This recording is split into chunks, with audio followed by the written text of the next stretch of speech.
और हर किसी की कब्र एक जैसी नहीं होती। आप कब्रिस्तान का चक्कर लगाएंगे, ऊपर से आप देखेंगे कि सारी कब्रें एक जैसी है। कसम अल्लाह की, वो ऊपर से एक जैसी है, अंदर से एक जैसी हरगिज नहीं है। ऊपर से एक जैसी है, अंदर से एक जैसी हरगिज नहीं है। कोई जहन्नम की कोठड़ी बनी है तो कोई जन्नत का बगीचा बनी है।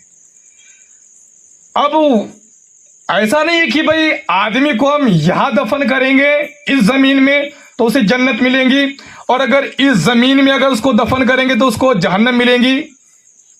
तो जमीन के अंदर कुछ नहीं है, आदमी यही से लेकर जाता है। अगर वो जहन्नम की आग भी लेके जा रहा है तो दुनिया ही से लेकर जा रहा है।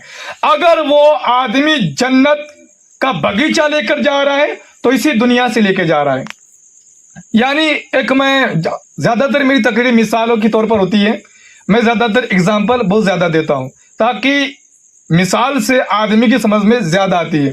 तो बहरहाल एक गांव था और उस गांव में एक बहुत बड़ा महल था, यानी एक बादशाह की वो सल्तनत थी।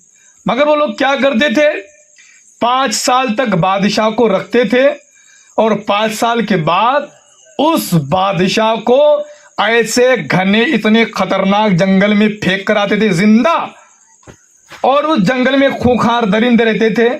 तो फिर जैसे बादशाह को फेंक कर आते थे वो सारे दरिंदे उसको चीर फाड़ कर खा जाते थे।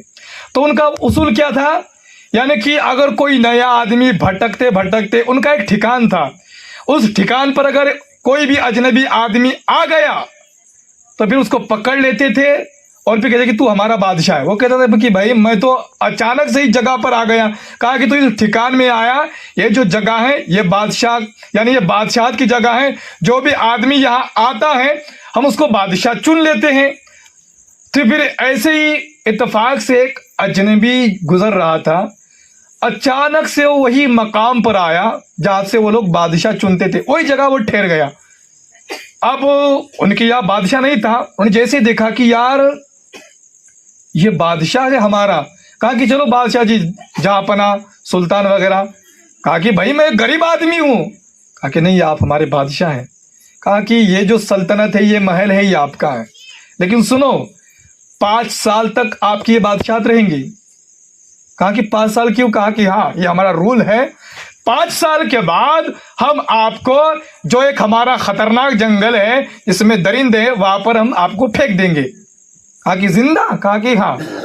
कि अल्लाह अकबर। कहा कि फिर 5 साल में आपका बादशाह रहूंगा। हाँ 5 साल आप हमारे बादशाह रहेंगे, आपका हर हुक्म मानेंगे क्योंकि आप हमारे बादशाह हैं और हम आपकी प्रजा है, आप हमारे राजा हैं, तो हम आपका हर हुक्म मानेंगे। कहा कि ठीक है।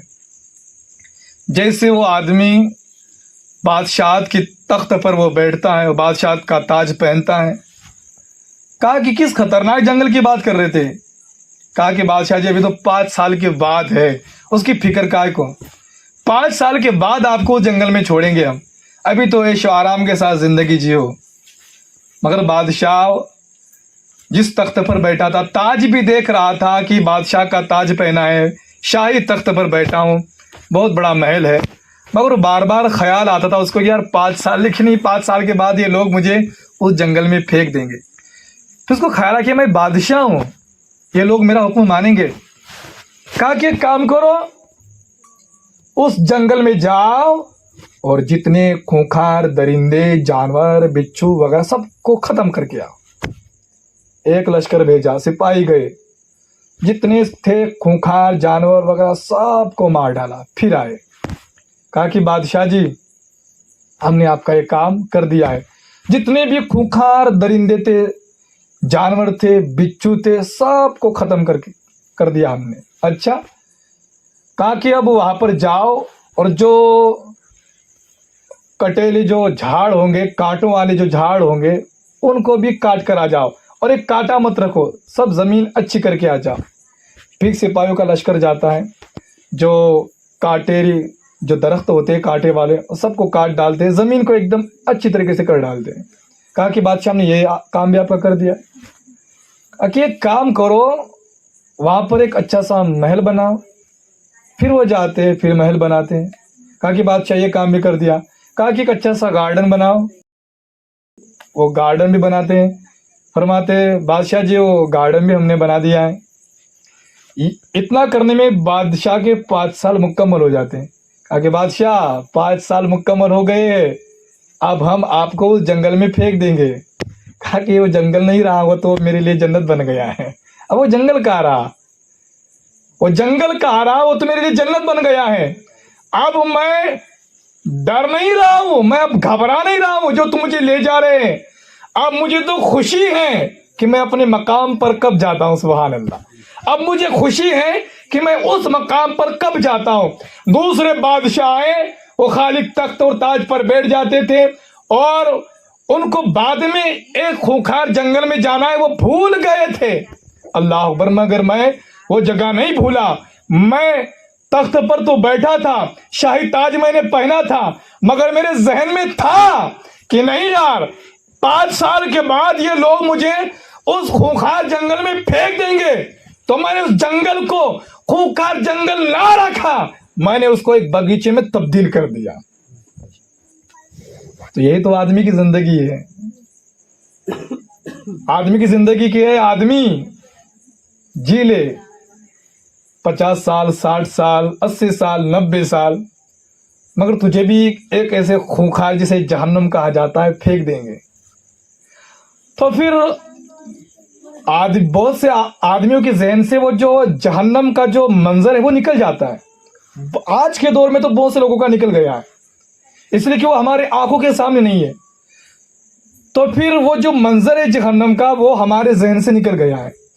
अब हमारी आंखों के सामने रंगीन दुनिया है। अब रंगीन दुनिया है, वो मंजर भूल चुके हैं। मगर कुछ अल्लाह के वली ऐसे होते हैं, कुछ नेक बंदे ऐसे होते हैं कि वो मंजर नहीं भूलते।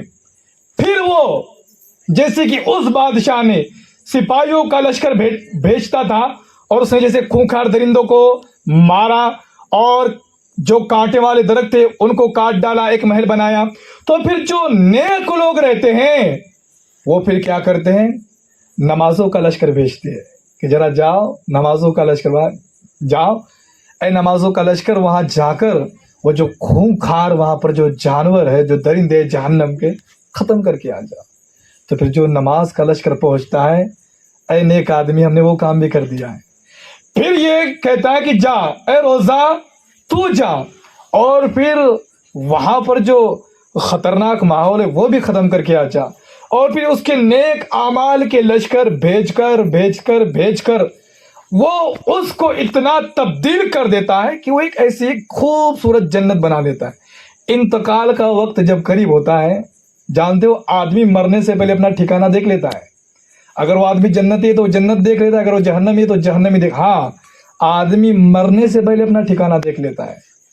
तो फिर जब उसका इंतकाल का वक्त करीब होता है तो फिर वो डरता नहीं, अल्हम्दुलिल्लाह।